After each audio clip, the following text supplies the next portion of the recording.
Hello everyone, तो quick to start with human rights convention, treaties and everything जो भी human rights से related paper में आ सकता है.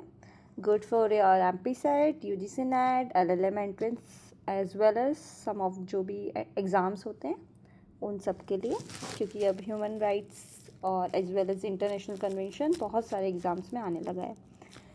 तो स्टार्ट विद इट. फर्स्ट है हमारा जो भी यहाँ पर मैंने मेंशन किए हैं फर्स्ट रो में जो भी हमारे इंस्ट्रूमेंट्स हैं. देयर आफ्टर उनके वन लाइनर्स, देयर आफ्टर उनकी जो हमारी अडॉप्शन डेट है, देन हमारी इफ़ेक्टिव डेट है. So start with it. First है हमारा जेनेवा कन्वेंशन. फर्स्ट ये बेसिकली मेडिकल केयर और जो वाउंडेड जो भी हमारे आर्म्ड कॉन्फ्लिक्ट्स में जितने भी आर्मी मेंबर्स थे उनसे रिलेटेड है. तो उनके कंडीशंस को फोकस करके जेनेवा कन्वेंशन 1 बनाया था, एज वेल एज उनके राइट को प्रोटेक्ट करके. ठीक है, ये इफेक्टिव आया था 12 अगस्त 1949 और ये अडॉप्ट हुआ था और इफेक्टिव में आया था 21 अक्टूबर 1950. हम सेकेंड वाला जेनेवा कन्वेंशन के लिए जाएंगे. इसमें एक चीज़ ऐड हो गई थी, वो भी है शिपरेक्ड मेंबर्स जो भी आर्म फोर्स के सी पे रहते थे उनके रिलेटेड उनको humane treatment as well as medical facilities provide करने के लिए. Same date. तो हमारे लिए इजी बन जाएगा कि मैंने जो भी क्रोनोलॉजिकल ऑर्डर में लिख दिया है, तो it would be easy to learn. फिर थर्ड जेनेवा आया था प्रिजन ऑफ वॉर के लिए. सेम डेट्स 12 अगस्त 1949. ये अडॉप्ट हुआ था 21 अक्टूबर 1950 में. ये इफ़ेक्ट में आया था. नेक्स्ट आता है हमारा protection of civilians person in time of war. तो सेम डेट्स. फिर हमारा आता है हेग कन्वेंशन. काफ़ी इम्पॉर्टेंट माना जाता है जस्ट बिकॉज ये हमारा बेसिकली बेस्ड है law and customs of war and land पर. ये रेगुलेट करता है sufferings, pledges and miss treatment with the civilians. ये हमारा सिविलियंस के प्रोटेक्शन के लिए आया था 29 जुलाई ऑफ 1899 और ये हमारा इफेक्ट में आया था 4 सितंबर 19 नोट पे. अब इसका ही जो फोर्थ पार्ट है, हमने सेकंड पढ़ा, फोर्थ है जो भी बिल्डिंग ऑक्यूपेशन से रिलेटेड ये प्रॉपर्टी प्रोटेक्शन और जो लेस सिविलियन हार्म के प्रोटेक्शन में आया था. ये आया था 1907 में 18 अक्टूबर और ये इफ़ेक्ट में आया था 26 जनवरी 1910 में. अब आता है हमारा एडिशनल प्रोटोकॉल जो जेनेवा से रिलेटेड है, जेनेवा कन्वेंशन का पार्ट है. एज वेल एज ये बेसिकली फोकस करता है सिविलियन सेफगार्ड्स पे. जो भी हम अभी देख रहे हैं ना, ये सिविलियंस बेस्ड है. ऊपर हम लोगों ने क्या आर्म्ड कॉन्फ्लिक्ट्स शिप पे जो आर्मी रहती है as well as prison of war पे देखा था. ठीक है, अभी ये सिविलियन से रिलेटेड है. तो एडिशनल प्रोटोकॉल 1 जो 8 जून 1977 को आया था और इफेक्ट में आया था 7 दिसंबर 1978. तो ये ऐसे आइडेंटिफिकेशन कर सकते हैं हम लोग, क्योंकि एक थोड़ा अलग है. फिर ये दोनों सेम आएगा, प्रोटोकॉल 1, प्रोटोकॉल 3. ठीक है, जो प्रोटोकॉल 3 था वो बेस्ड था मेडिकल रिलीफ के रिलेटिंग. जो भी सेंसिटिव एरिया में कोई वॉर हुआ उस टाइम पे जो medical facilities and relief provide करना है उसके रिलेटेड था. अब आता है हमारा convention on prevention and punishment of crime of genocide. Genocide से रिलेटेड पहला था. इसने डिफ़ाइन किया था जेनोसाइड क्या होता है और उस टाइम स्टेट्स की ड्यूटीज़ क्या थी और पनिशमेंट क्या था, इन्वेस्टिगेशन कैसे होगी, ये पूरा इसमें दिखाया गया था. और ये 1948 में आया था 9 दिसंबर में और ये इन्फोर्स हुआ था 12 जनवरी को. हमारा अब नेक्स्ट आता है stockpiling, production transfer of anti personnel mines के रिलेटेड आया था. इसको हम ओटावा ट्रीटीज़ भी बोलते हैं. ये 18 सितंबर 1977 में आया था 1997 में आया था और 1 मार्च 1990 में इन्फोर्स हुआ था. इससे रिलेटेड एक और है जो हम लोग basically prohibition of development, production, stock piling से रिलेटेड है केमिकल वेपन से. ये 3 सितंबर 1993 में आया था और ये एक बार पेपर में आ चुका है. तो मार्केट अब आता है हमारा जो भी इंटरनेशनल कन्वेंशंस जो भी इम्पॉर्टेंट हैं। तो हमने बहुत सुना होगा रेशियल डिस्क्रिमिनेशन से रिलेटेड। तो रेशियल डिस्क्रिमिनेशन का फर्स्ट इंटरनेशनल कन्वेंशन था international convention on elimination of all form of racial discrimination, और ये बेसिकली थ्रू लेजिस्लेटिव आया था। एजुकेशनल एंड रेमेडियल मेजर्स बताया गए थे इसमें, और ये आया था 21 दिसंबर 1965 में 4 दिसंबर 1969 में इफ़ेक्ट में आया था। ICCPR बहुत कॉमन है एंड बहुत हर्ड कंसेप्ट है। ये basically international covenant on civil and protection right के बारे में बात करता है। Right to life, liberty, fair trial, expression, ये बेसिकली गारंटीड है अंडर दिस। ये आया था 16 दिसंबर 1966 एंड इफ़ेक्ट में आया था 23 मार्च 1976। इसी इफ़ेक्ट वाली डेट बहुत इंपॉर्टेंट है क्योंकि ये 10 साल बाद इफ़ेक्ट में आया था, तो बहुत बहुत कॉमनली यूज्ड है ये दोनों डेट्स, तो इसको ध्यान रखना। और ये फ्रिक्वेंटली आते हैं जो भी CERD as well ICCPR and ICESCR, ये इसकी भी डेट है। ये भी पूरा 10 साल बाद आया था इफ़ेक्ट में। और जो भी economic, social and cultural right के प्रोटेक्शन में इंटरनेशनल कॉन्वेनेंट आया था 16 दिसंबर 1966 और 3 जनवरी 1976 में इन्फोर्स हुआ था। So we have the same dates, तो जो भी सेम डेट्स वाले हैं उनको साथ में याद करना है, ठीक है। नेक्स्ट, ये बहुत इंपॉर्टेंट कन्वेंशन है, ये वुमेन से रिलेटेड है, और वुमेन से रिलेटेड जो भी होगा हम बाद में एक बार एक सीरीज़ में डिसाइड करेंगे। ये है convention on elimination of all form of discrimination against women, CEDAW। ये भी एलिमिनेट करता है जो भी प्रैक्टिसेस हैं डिस्क्रिमिनेटिव वुमेन्स के अगेंस्ट। ये आया था 18 दिसंबर 1979, ठीक है। और ये इन्फोर्स्ड हुआ था 3 सितंबर 1981 में। ऑलराइट, ये सारे इम्पॉर्टेंट हैं और ये डेट वाइज ही याद करना है, ठीक है।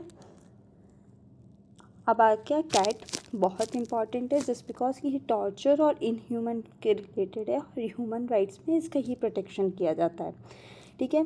10 दिसंबर 1984 में ये अडॉप्ट हुआ था, 26 जून में 1987 में इन्फोर्स्ड हुआ था। हम लोगों ने इफ़ेक्ट में कर दिया था इसको, तो ये बहुत मार्क टू बी पॉइंट है, बहुत इंपॉर्टेंट है। एवरी ईयर इसकी डेट पूछी जा रही है, तो मार्केट 84-87 इफ़ेक्ट हो गया, अडॉप्ट हो गया 10 दिसंबर 26 जून, ठीक है।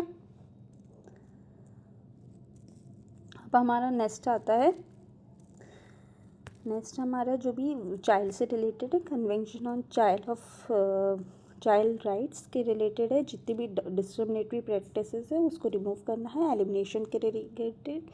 ये हम लोगों का ऑलमोस्ट 1 साल बाद आ गया था। 20 नवंबर को ये अडॉप्ट हुआ था और 2 सितंबर को 1990 को ये हमने अडॉप्ट कर लिया था। तो ईजी टू लर्न है, और नवंबर और सितंबर में कितना डिफरेंस है उससे आप ईज़िली याद कर सकते हो उसे।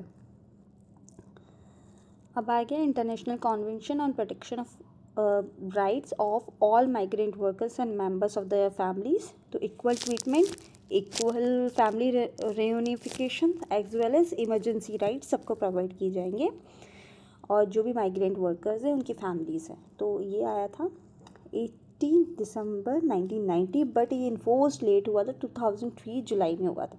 तो ये डेट्स बहुत इंपॉर्टेंट है याद करने के लिए, ठीक है। अब आता है हमारा डिसेबिलिटी राइट्स पे, convention on rights of the person with disabilities. इसने मैंडेट कर दिया था जो भी इनहेरेंट डिग्निटी है, नॉन डिस्क्रिमिनेशन है and full society participation with disabilities. तो ये 13 दिसंबर 2006 में आया था और 3 मई 2008 को ये फाइनली इन्फोर्स्ड हो गया था। ऑलराइट, अब आता है international convention for protection of all person from enforce disappearance, CPED, जिसने क्रिमिनलाइज कर दिया था किस चीज़ को, जो डिसअपेरेंस ऑन गोइंग ऑफेंसेस चल रहे थे। और इसने क्या किया था, विक्टिम्स ऑफ फैमिलीज़ को remedies as well as commissions provide किए थे। और ये बेसिकली 2006 में आया था और इन्फोर्स्ड हुआ था 2010 में। दोनों की डेट याद रखना, दिसंबर 20 और 23, ठीक है। ये एक बार आ चुका है तो एक बार ध्यान रखना कि इम्पॉर्टेंट है। अब हमारे कुछ बेसिक्स आ गए। UDHR बेसिकली इसमें 30 फंडामेंटल राइट्स प्रोवाइड किए गए हैं। ये 10 दिसंबर 1948 और इसका रिजोल्यूशन नंबर बहुत इम्पॉर्टेंट है। रिजोल्यूशन नंबर है 217A, थर्ड वाला, क्योंकि ये अब आ रहे हैं हमारे MCQs में रिजोल्यूशन नंबर, जो भी ट्रेंड है उसके हिसाब से। तो रिजोल्यूशन नंबर ध्यान रखना, MP सेट में नहीं आएगा बट नेट में आ सकता है, ऑफकोर्स आ सकता है। सारे याद करना पॉसिबल नहीं है, तो जो हमारे पास हैं वो याद कर सकते हैं हम, और बाकी जो हम लोग एलिमिनेशन मेथड से लगा सकते हैं। तो इट वुड बी इजी कि हम कुछ याद रखें, सब कुछ याद नहीं कर सकते हैं। तो हमारा नेक्स्ट आएगा declaration on the granting of independency to colonial countries and people. ये बेसिकली बात करता है सेल्फ डिटर्मिनेशन का, ठीक है। जो भी राइट्स हैं, प्री रिक्विजिट्स हैं, और इसने बेसिकली डीकॉलोनाइजेशन को प्रमोट किया था। ये रिजोल्यूशन नंबर 1514, और ये भी देख लेना है ये कौन से उसका रोमन लिखा हुआ है 15, ठीक है। तो दिस विल बी ऑन 1960 14 दिसंबर। ये बहुत इम्पॉर्टेंट है क्योंकि ये अगेन एंड अगेन पूछा जा रहा है। तो हमने UDHR का क्या था 217A(3), इसमें 1540। अब हमारा इम्पॉर्टेंट वाला आ गया एक और, declaration on elimination of all form of intolerance end of discriminatory based on religion और बिलीफ, ठीक है। ये बेसिकली सेफ गार्ड करता है freedom of religion belief, prohibit करता है जो भी कोहेजन होता है उससे रिलेटेड प्रैक्टिसेस, ठीक है। इसमें स्टेट का रोल बहुत इंपॉर्टेंट है, वो प्रमोट करता है mutual respects between the states, ठीक है। और सारे धर्मों का इक्वली ट्रीट करना, नो डिस्क्रिमिनेशन। इसका रिजोल्यूशन नंबर है 36/55, ठीक है। और ये 15 नवंबर 1981 में इन्फोर्स्ड हुआ था।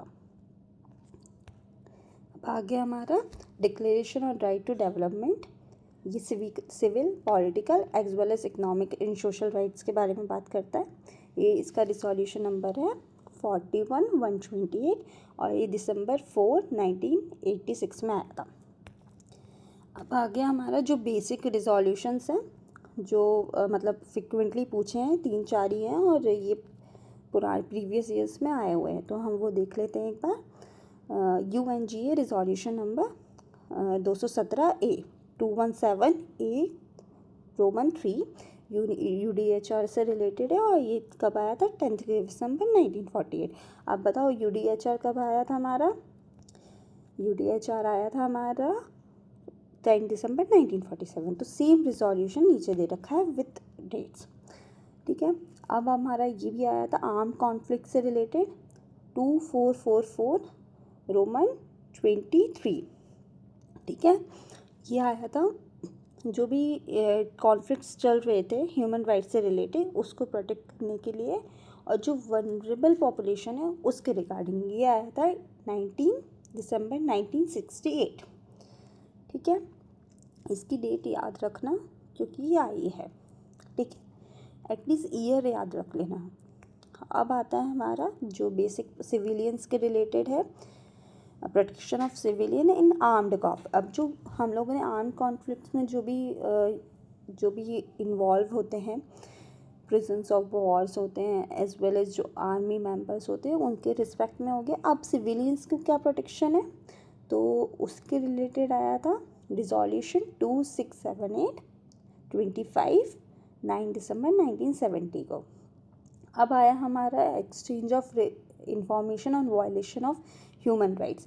ये रिजोल्यूशन नंबर 32/138 आया था, ये 1977 में आया था 16 दिसंबर को।